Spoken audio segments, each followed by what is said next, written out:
अंजन को आयुर्वेद में दृष्टि का रक्षक और नेत्रों का शोधन करने वाला महत्वपूर्ण साधन माना गया है।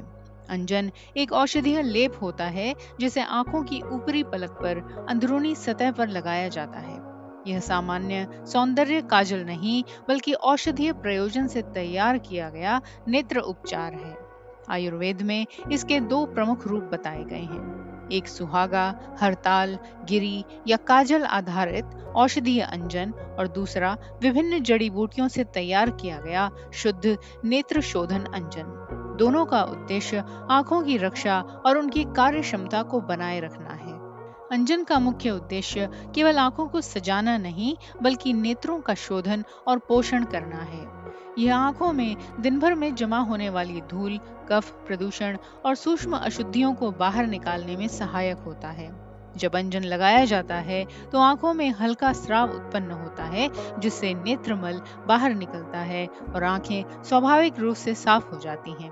यही प्रक्रिया आंखों को रोगों से बचाने में महत्वपूर्ण भूमिका निभाती है। नियमित और सही विधि से अंजन के प्रयोग से नेत्र तंत्र की नाड़ियां, विशेषकर ऑप्टिक नर्व्स, सक्रिय और सशक्त बनी रहती हैं। इससे आंखों की थकान, जलन, लालिमा और सूजन में कमी आती है। आज के समय में जब कंप्यूटर और मोबाइल स्क्रीन के अत्यधिक उपयोग से डिजिटल स्ट्रेन एक सामान्य समस्या बन गई है, अंजन आंखों को ठंडक और विश्राम प्रदान करता है।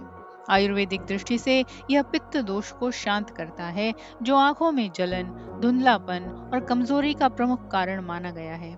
पित्त संतुलित होने से दृष्टि अधिक तेज, स्पष्ट और स्थिर होती है। चरक संहिता जैसे प्राचीन आयुर्वेदिक ग्रंथों में अंजन का विशेष उल्लेख मिलता है। वहां कहा गया है कि अंजन नेत्रों की रोशनी बढ़ाता है क्योंकि यह नेत्रमल को हटाकर नेत्रों में प्राण ऊर्जा के प्रवाह को बढ़ाता है। इस प्रकार अंजन केवल एक औषधि नहीं बल्कि आंखों की दीर्घकालीन सुरक्षा और स्वास्थ्य के लिए एक वैज्ञानिक एवं आध्यात्मिक दोनों स्तरों पर उपयोगी अभ्यास है। आप देख रहे हैं सुनो और सुनते ही रहो। हमारा चैनल प्राचीन ग्रंथों की गहन शिक्षाओं को सरल भाषा में आप तक पहुंचाने का एक प्रयास है।